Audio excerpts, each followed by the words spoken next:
السلام علیکم معزز ناظرین، پیارے دوستوں، بہنوں، بھائیوں اور بزرگوں، میں حافظ حفظ نواز ایڈوکیٹ آپ کو اپنے اسلامی چینل کے اندر خوش آمدید کہتا ہوں۔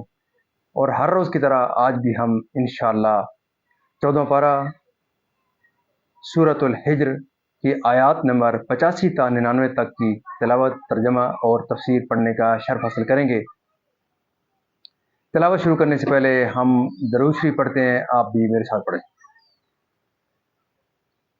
اللهم صل على محمد وعلى آل محمد كما صليت على إبراهيم وعلى آل إبراهيم إنك حميد مجيد اللهم بارك على محمد وعلى آل محمد كما باركت على إبراهيم وعلى آل إبراهيم إنك حميد مجيد اما بعد فاعوذ باللہ من الشیطان الرجیم، بسم اللہ الرحمن الرحیم۔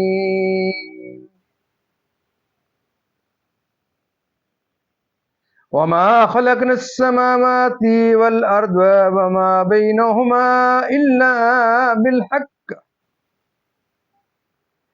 وان الساعة لآتیۃ فاصفح الصفح الجمیل ان ربک هو الخلاق العلیم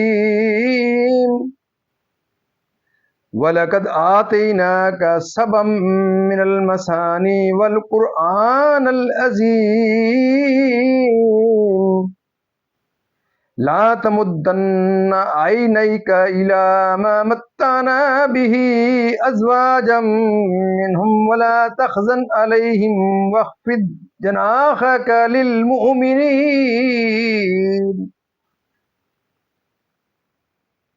وقل انی انا النذیر المبین كما أنزلنا على المقتسمين الذين جعلوا القرآن عضين فوربك لنسألنهم أجمعين عما كانوا يعملون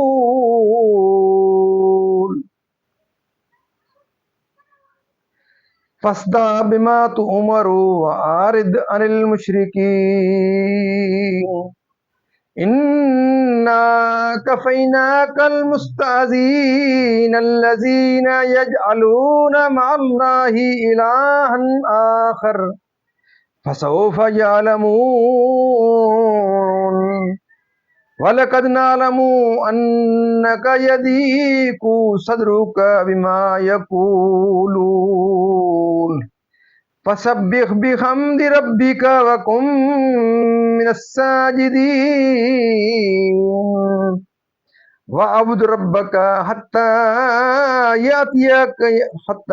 يَأْتِيَكَ الْيَقِينُ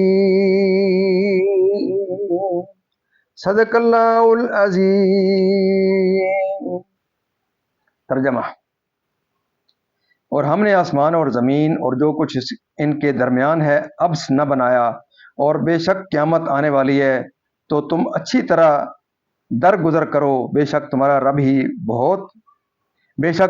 ہی بہت پیار کرنے والا، بہت پیدا کرنے والا، جاننے والا ہے۔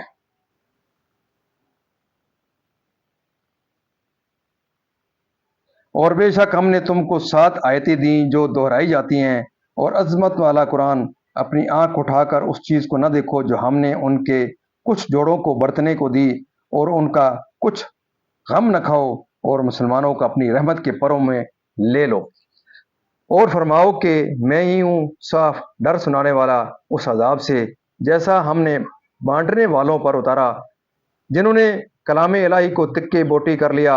تو تمہارے رب کی قسم ہم ضرور ان سب سے پوچھیں گے جو کچھ وہ کرتے تھے۔ وہ اعلانیہ کہہ دو جس بات کا تمہیں حکم ہے، اور مشرکوں سے منہ پھیر لو، بے شک ان ہنسنے والوں پر ہم تمہیں کفایت کرتے ہیں جو اللہ کے ساتھ دوسرا معبود ٹھہراتے ہیں۔ تو اب جان جائیں گے اور بے شک ہمیں معلوم ہے کہ ان کی باتوں سے تم دل تنگ ہوتے ہو، تو اپنے رب کو سراہتے ہوئے اس کی پاکی بولو اور سجدہ والوں میں ہو، اور مرتے دم تک اپنے رب کی عبادت میں رہو۔ معزز ناظرین، یہاں تک اس کا ترجمہ اختتام پذیر ہوا۔ اب اس کی تفسیر تسلسل سے۔ اور وہ عذاب میں گرفتار ہوئے اور ان کے مال و متاع اور ان کے مضبوط مکان انہیں عذاب سے نہ بچا سکے، اور ہر ایک کو اس کے عمل کی جزا ملے گی۔ اے مصطفیٰ صلی اللہ علیہ وسلم، اور اپنی قوم کی اذاؤں پر تحمل کرو۔ یہ حکم آیت قتال سے منسوخ ہو گیا۔ اسی نے سب کو پیدا کیا اور وہ اپنی مخلوق کے تمام حال جانتا ہے۔ نماز کی رکعتوں میں یعنی ہر رکعت میں پڑھی جاتی ہیں، اور ان 7 آیتوں سے صورت فاتحہ مراد ہے، جیسا کہ بخاری و مسلم کی حدیث میں وارد ہوا۔ معنی یہ ہے کہ اے سید انبیاء صلی اللہ علیہ وسلم، ہم نے آپ کو ایسی نعمتیں عطا فرمائیں جن کے سامنے دنیاوی نعمتیں حقیر ہیں، تو آپ متاع دنیا سے مستغنا رہیں جو یہود و نصارہ وغیرہ مختلف قسم کی کافروں کو دی گئیں۔ حدیث شریف میں ہے سید عالم صلی اللہ علیہ وسلم نے فرمایا کہ ہم میں سے نہیں جو قرآن کی بدولت ہر چیز سے مستغنا نہ ہو گیا ہو۔ یعنی قرآن ایسی نعمت ہے جس کے سامنے دنیاوی نعمتیں ہیچ ہیں کہ وہ ایمان نہ لائے اور انہیں اپنے کرم سے نوازو۔ حضرت ابن عباس رضی اللہ تعالیٰ عنہما نے فرمایا کہ بانٹنے والوں سے یہود و نصارہ مراد ہیں، چونکہ وہ قرآن کریم کے کچھ حصہ پر ایمان لائے اور جو ان کے خیال میں ان کی کتابوں کے موافق تھا، اور کچھ کے منکر ہو گئے۔ قتادہ و ابن صاحب کا قول ہے کہ بانٹنے والوں سے کفار قریش مراد ہیں، جن میں بعض قرآن کو سحر، بعض کہانت، بعض افسانہ کہتے تھے۔ اس طرح انہوں نے قرآن کریم کے حق میں اپنے اقوال تقسیم کر رکھے تھے، اور ایک قول یہ ہے کہ بانٹنے والوں سے وہ 12 اشخاص مراد ہیں جنہیں کفار نے مکہ مکرمہ کے راستوں پر مقرر کیا تھا۔ حج کے زمانہ میں ہر راستہ پر ان میں کا ایک شخص بیٹھ جاتا تھا، اور وہ آنے والوں کو بہکانے اور سید عالم صلی اللہ علیہ وسلم سے منعرف کرنے کے لیے ایک ایک بات مقرر کر لیا تھا۔ کوئی آنے والے سے یہ کہتا کہ ان کی باتوں میں نہ آنا کہ وہ جادوگر ہیں، کوئی کہتا وہ کذاب ہیں، کوئی کہتا وہ مجنون ہیں، کوئی کہتا وہ کاہن ہیں، کوئی کہتا وہ شاعر ہیں۔ یہ سن کر لوگ جب خانہ کعبہ کے دروازہ پر آتے، وہاں ولید بن مغیرہ بیٹھا رہتا، اس سے نبی صلی اللہ علیہ وسلم کا حال دریافت کرتے اور کہتے کہ ہم نے مکہ مکرمہ آتے ہوئے شہر کے کنارے ان کی نسبت ایسا سنا۔ وہ کہہ دیتا کہ ٹھیک سنا۔ اس طرح خلق کو بہکاتے اور گمراہ کرتے ان لوگوں کو اللہ تعالیٰ نے ہلاک کیا۔ روز قیامت اور جو کچھ وہ سید عالم صلی اللہ علیہ وسلم اور قرآن کی نسبت کہتے تھے، اپنے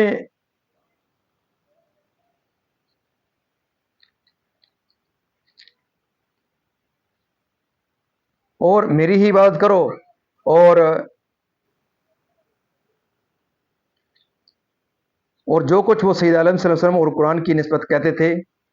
اس آیت میں سید عالم صلی اللہ علیہ وسلم کو رسالت کی تبلیغ اور اسلام کی دعوت کے اظہار کا حکم دیا گیا ہے۔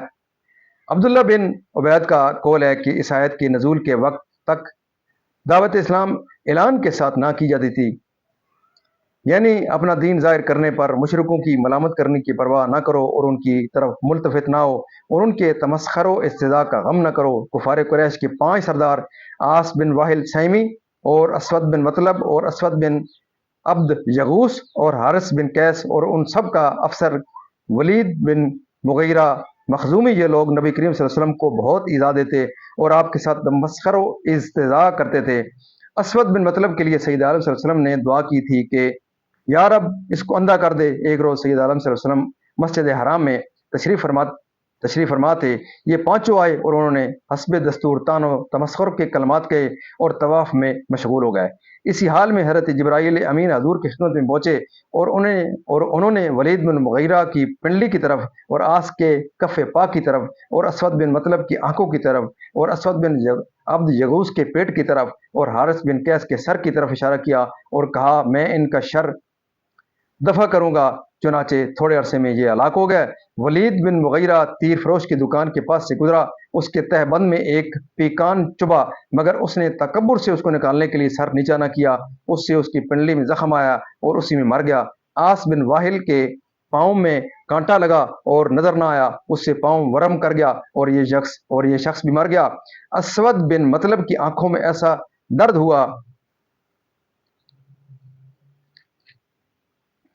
کہ دیوار میں سر مارتا تھا، اسی میں مر گیا، اور یہ کہتا مرا کہ مجھ کو محمد نے قتل کیا صلی اللہ علیہ وسلم۔ اور اسود بن عبد جگوز کو استسقا ہوا، اور کلبی کی روایت میں ہے کہ اس کو لو لگی اور اس کا منہ اس قدر کالا ہو گیا کہ گھر والوں نے نہ پہچانا اور نکال دیا۔ اسی حال میں یہ کہتا مر گیا کہ مجھ کو محمد صلی اللہ علیہ وسلم کے رب نے قتل کیا۔ اور حارث بن قیس کی ناک سے خون اور پیپ جاری ہوا، اسی میں ہلاک ہو گیا۔ انہی کے حق میں یہ آیت نازل ہوئی۔